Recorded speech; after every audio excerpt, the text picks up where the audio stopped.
안녕하세요. SK증권 이호석입니다. 오늘은 7월 5일입니다. 이제 후반이네요. 2021년 후반으로 넘어왔습니다. 오늘의 제목은 시장이 민망해질수록 이것이 생각날 겁니다. 약간 이제 제목에 조금 이제 변화를 줬습니다. 약간 네네. 요렇게. 네. MMT 호주 고용이라는 키워드를 가지고 오늘 좀 빨리 진행해 보도록 할게요. 7시마다 시작하기 앞서서 우리가 제가 이제 민망한 상황이 다가온다. 그리고 와이즈 양식을 한글에서 PPT로 바꿨습니다. 그래서 가능하면 좀 더 많은 주제를 좀 다뤄보려고 생각을 하고 좀 쉽게 빨리빨리 정리할 수 있는 그런 형태가 PPT라서 PPT로 만들었고, 그래서 이제 오늘도 그 내용을 가지고 이제 쭉 설명을 드려볼게요. 민망한 상황이 다가온다라는 거는 무슨 얘기냐면, 이제 부채한도 유예가, 이거는 뒤에 있으니까요. 하나씩 보면서 설명드릴게요.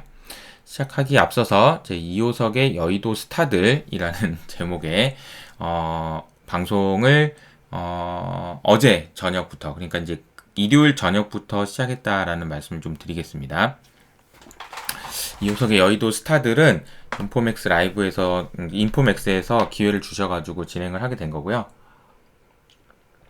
이걸 해야 되겠다라고 생각한 이유는 여러 가지가 있지만, 그냥 제 입장에서는 이제 사실 플랫폼, 그러니까 정보를 제공해주는 그런 가운데 중간 입장하고, 여기서 제공해주는 사람, 받는 사람, 그리고 이렇게 모두가 다 윈윈을 해야지 계속 갈 수 있다라고 저는 생각하는데, 정보를 주는 입장에서는 사실 여의도에 있는 수많은 애널리스트 분들 중에서 3프로 TV에 나가지 않았다고 해서 그냥 별로 대단하신 분이 아닌가?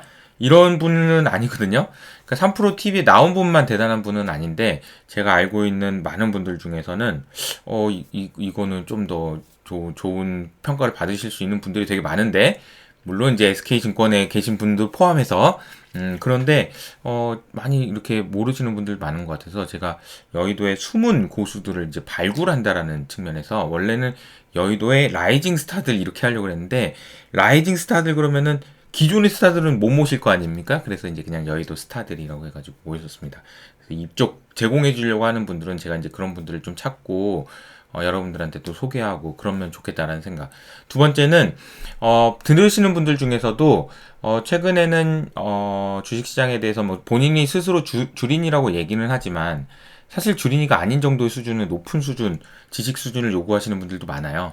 근데 어떻게 보다 보면은 너무 이렇게 낮은 기초적인 다 아는 얘기인데 이렇게 생각하시는 분들 많고, 특히나 기관 투자자분들 같은 경우에는 이걸 걸러내기가 굉장히 어렵단 말이죠. 그래서 이제 저희가 조금 더 전문적인 내용으로 깊숙하게 들어가겠다라는 말씀을 좀 드리고, 첫 번째 방송에서는 이제 박종대 연구원님이 나오셨는데 그 내용에 대한 소개도 잠깐 드리도록 하겠습니다. 그리고 제 입장도 좋아야 되잖아요. 제가 이것도 해야 되잖아요. 이유는 저는 늘 이호석의 아카데미, 이호석 아카데미를 하면서도 그렇지만, 제가 생각하는 저의 가장 큰 페이버는 좀 더 많은 분들을 만날 수 있고, 그래서 제가 플랫폼이 돼서 이분들 둘 다 만날 수 있게 되니까 정말 생각의 폭이 확실히 넓어지는 것 같아요. 그게 이제 저한테도 리서치 하는데 정말 많은 도움이 되고 좋은 아이디어도 많이 얻을 수 있어서 이게 되게 좋은 것 같다라는 생각이 듭니다. 그래서 진행을 하게 됐고, 첫 번째 시간에는 박종대 연구원님이 나오셨어요. 사실은 이제 좀 훅 들어오신 거긴 해요. 원래는 이제 다른 분이 이제 다음 주부터 이제 하려고 했었는데, 박종대 연구원님이 저 책이 나왔습니다 이렇게 얘기하시면서 이제 어떻게 해야지 좀 잘 팔릴 수 있습니까? 나는 당신이 이 얘기를 하시면서, 박종대 연구원님은 진짜 여의도에 계시는 분들 중에서 성실함으로는 끝판왕 아닐까. 진짜 대단하신, 모든 애널리스트가 인정하는 애널리스트가 아닐까, 그런 생각을 합니다. 저도 당연히 인정하고 존경하고, 15년 동안 외주만 타시고 유통업에서 가장 열심히 하시는 분들, 지금도 여전히 그죠? 그래서 책을 선물해 주시고, 이 책에 대한 내용 포함해서 유통업종에 대해서 어떻게 투자해야 되는지에 대해서 1시간 동안 얘기했는데, 저는 진짜 이 영상 꼭 보셨으면 좋겠습니다. 뭐 제가 해서 그런 게 아니고 투자에 대해서 그냥 인사이트 얻으시기에 너무 좋고, 최근 이제 유통업에 관련된 변화가 사실은 세상의 변화를 많이 설명하거든요. 그래서 저도 디플레이션에 대한 얘기를 이렇게 할 수 있는 이유는 유통업에서 어떤 일들이 일어나고 있는지를 봐야 된다는 거예요. 늘 말씀드리는 것처럼 PPI가 있고 CPI가 있잖아요. 짜장면 가격, 그러니까 밀가루, 양파 이런 거 가져와서 물건 만들어서 CPI로 만드는데, CPI로 만드는 이 중간에 유통 과정에서 생기는 엄청난 혁신과 변화가 이 CPI를 못 오르게 막고 있다라는 거예요. 물론 이게 지금 수십 년 동안 진행됐는데 이제 끝난 거 아니야? 끝난 게 아닐 수 있다라는 거죠. 왜냐하면 아직도 온라인 비중은 여전히 우리나라는 40%지만 미국은 20%, 아직도 갈 길이 멀다는 거예요. 그래서 이런 부분들도 이해하는 것이 매크로 분석하는데도 너무 중요합니다. 예, 그런 것 같습니다. 한번 인포맥스 라이브에 대한 소개를 먼저 좀 간단히 드렸고요. 이제 그 페이지로 그냥 쭉 이렇게 넘어가면서 그냥 설명드릴게요. 잘 안 보이시더라도 그냥 그림만 보세요. 느낌만. 자, 왼쪽에 있는 그림이 이제 부채 한도입니다. 2012년부터 부채 한도가 이렇게 쭉 올라가요. 쭉 올라갑니다. 근데 이제 중간에 부채 한도가 여기 멈칫멈칫할 때가 있죠. 그러니까 미국의 부채가 부채 한도에 걸려서 멈칫멈칫할 때가 있습니다. 이제 뭐 이게 부채 한도가 이제 못 넘어가면 이제 뭐 부도가 나가지고 뭐 어떻게 되는 거야, 이제 그 미국 정부 월급도 못 주고 뭐야 막 이런 얘기들이 나올 거고, 그게 이제 그런 현상이 나타날지 여부를 참 이번에 알 수가 없는 게, 과거에는 부채 한도가 협상이 되고 어쩌고저쩌고 할 때는 이런 식으로 부채가 한도가 여기 있으면 이 근처에 와가지고 막 이러고 있다가 올리고 막 있다가 올리고 이런 식이었단 말이에요. 근데 지금은 부채 한도는 여기 있는데 부채는 지금 여기 있습니다. 보세요. 2020년 여기 있는데 이거 어떻게 할 건가요? 그래서 제가 민망하다고 한 거예요. 너무 민망해요. 민망한데 이거를 지금 28조 수준인데 한도는 22조인데 지금 6조인데 6조면은 미국 GDP의 30%인데 이거 어떻게 해야 되나? 이게 이제 해결이 되겠죠. 어떻게든 해결이 될 겁니다. 근데 해결되는 과정에서 되게 무난하게 해결될 거라고 예상하기도 좀 어려워요. 그래서 이것과 관련된 노이즈가 나오긴 나올 겁니다. 이슈가 나오긴 나올 거고. 근데 어쨌든 해결이 될 거 아닙니까? 근데 해결이 되는 상황은 굉장히 민망한 상황이다. 왜냐하면 이거 부채 한도를 올려? 그러면은 얼마나 올려? 그러면 어떻게? 그럼 또 신용등급 낮출 거야? 그러면 미국? 어떻게 할래? 이런 상황. 그리고 이 유예 기간이 종료되는 구간에서 미국 정부가 현금을 보유하고 있어요. 1.5조, 1.6조 달러까지 보유하고 있었습니다. 코로나 끝나고 나서 현금 엄청 쟁여놨었어요. 미국 정부가. 그러니까 이 말은 뭐냐면 미국 정부가 돈을 안 쓰고 쟁여놨다는 거예요. 근데 지금 최근에 엄청나게 빠르게 빠지고 있죠. 왜? 이거 조금이라도 줄여보려고 그러는 게 아닐까. 보유 현금을 이제, 그 말은 뭐냐면 안 빌리고 있는 돈으로 좀 써보려고 하는 거 아닐까. 그러면 앞으로 이제 7월 말까지 이 돈이 계속 줄어들 건데, 돈이 줄어들면서 정부는 이제 현금을 쫙 쏴주겠죠? 계속 뭔가로 쭉쭉 벌어질 겁니다. 근데 이제 쭉쭉 벌어지는데 이게 단기 자금 시장으로 들어가면서 단기 자금 시장에 정부에서 돈이 이게 넘쳐나는 거예요. 이게 넘쳐나는 돈을 은행에서 어떻게 할 수가 없는 거야. 그래서 어떻게 합니까? 다시 연준이 가져가세요 라는 형태로 영레포 잔액이라고 해서 이 그림이 나와 있는데, 올라가면 보이시죠? 이런 식으로 올라가고 있다. 이게 이제 1조 달러까지 올라갔다가 이제 월말을 앞두고 좀 떨어졌는데 다시 2조까지 올라가지 않겠냐라는 얘기들이 나오고 있습니다. 이 얘기 뭐냐면 지금 돈이 지금 너무 많이 찍혀가지고, 야 이거 네가 가져가, 이거 네가 아니야 네가 가져가, 이런 정도의 상황이다라는 겁니다. 너무 많이 풀렸나 봐요. 그죠? 민망한 상황이다. 그래서 이제 민망한 상황이 되면 될수록 MMT 이론이 부각될 수밖에 없다. 라는 생각이 들고요. 이 적자의 본질이란 책을 제가 자주 말씀드리고 있고, 이 내용에 보면은 통화를 사용하는 사람과 통화를 발행하는 미국 정부는 완전히 다른 개념이기 때문에 이해를 좀 하셔야 된다. MMT를 단순하게 돈을 많이 푼다라는 의미로 해석하시면 안 된다. 기존의 방식과는 근본적으로 다른 접근을 하고 있다는 것을 주목하셔야 된다라는 말이고요. 이 MMT에 대해서는 제가 이제 시장의 관점에서는 이렇게 설명을 드려볼게요. 많은 분들이 이제 제가 MMT 얘기를 한다고 그래서 야, 너 제가 MMT 온다는 얘기야? 그러면 너 이 MMT 뭐 이렇게 위험한 소리를 하고 있어? 이렇게 얘기하시는 분도 있지만 제가 그래서 이제 이렇게 말씀드리겠습니다. MMT가 미국에서 도입될 가능성은 제가 생각할 때 한 많이 잡아주면 한 3% 정도 되는 것 같습니다. MMT를 지금 인정할 가능성 3%, 2%. 근데 저는 이 2%의 확률이 하반기나 내년으로 갈수록 이 2% 확률이 3%가 되고 4%가 될 것 같아요. 근데 2%였던 게 4%가 되면 2배 올라가는 거잖아요. 가능성이. 아주 미미하지만. 그러니까 이제 주목을 해봐야 된다는 얘기예요. 그리고 부채 한도 이슈가 민망해질수록 이게 힘을 얻게 될 수밖에 없어요. 그냥 MMT 하는 거 아니야? 이거 니네들? 이거? 돈 그냥 푸는 거 아니야? 이거 인플레이션 핑계고 그냥 이거 중국하고 싸울 때 뭐 이거 하려고 그러는 거 아니야 너네들? 막 이런 얘기들이 나올 수밖에 없다. 근데 이제 물론 그럼에도 불구하고 그런 상황에서 아닙니다. 미국 정부는 그렇지 않아요. MMT 노 이렇게 얘기하겠죠. 그러면서 아니 우리 세금도 거둘 거고요. 뭐 또 할 거고요. 돈 우리 믿어주세요. 우리 뭐 달러 이렇게 얘기하겠죠. 그러나 이제 현실적으로는 사실상 MMT와 로맨스가 시작되고 있는 거 아니냐. 당황스러울 정도로 이상한 얘기지만 그런 현상들이 나타날 것 같다. 근데 이 상황에서 이제 투자는 어떻게 해야 되나요? 부채 완도와 관련된 노이즈가 이렇게 나온다. 노이즈가 나온다.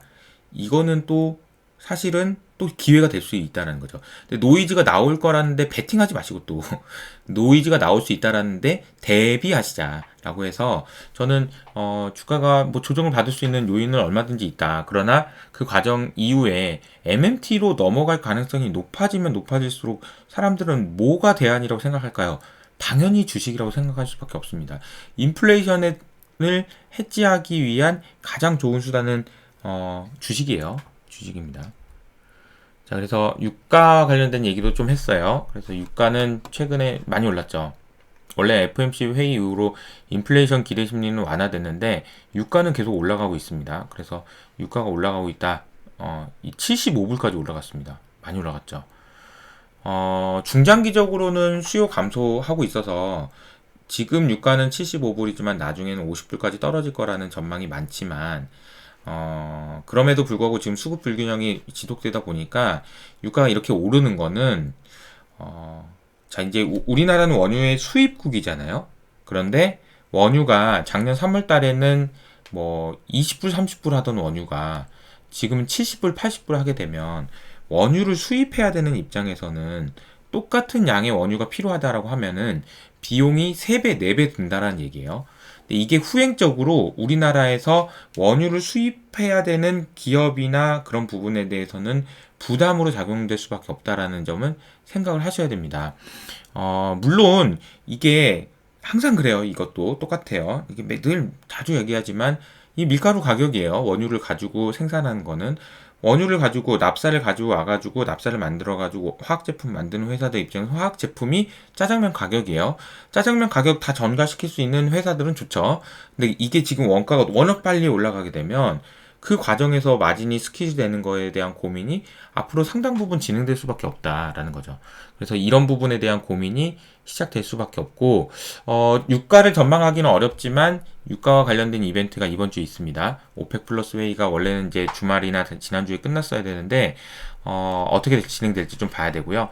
요거는 오펙의 생산 능력 이거 거꾸로 했네. 반대로 했네.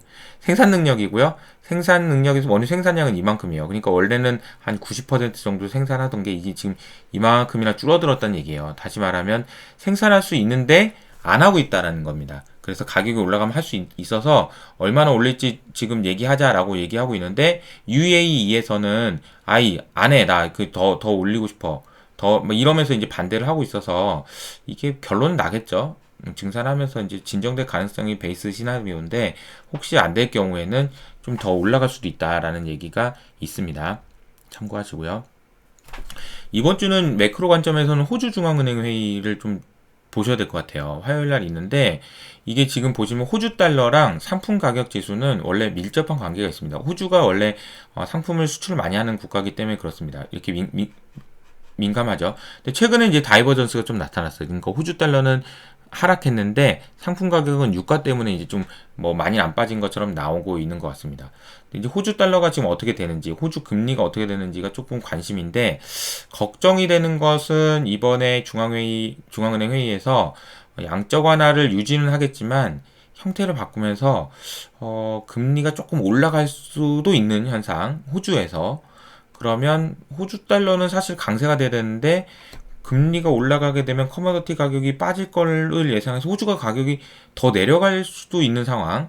이렇게 되면은 상품 가격이 또 빠질 수 있는 상황. 이게 좀 연결이 되어 있습니다. 모든 것의 시작은 호주의 실업률이 이전 수준을 내려왔다라는 것 때문에 그런 것 같아요. 그래서 이게 이제 어떤 식으로 진행될지 좀 보셔야 될 것 같다라는 말씀드리고요.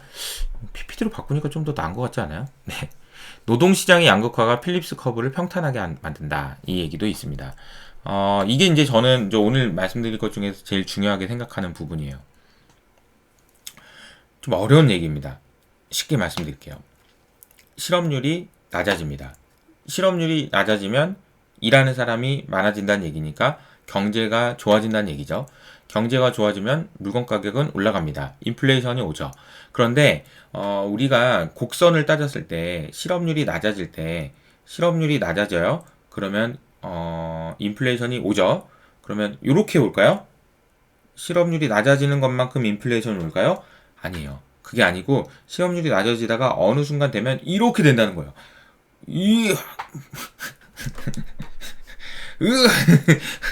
그러니까 실업률이 낮아지는데 어느 정도 수준 이상 낮아지면 인플레이션이 급격하게 온다라는 얘기를 그동안 했던 게 필립스 커브예요. 그러니까 필립스 커브는 이렇게 돼 있어요.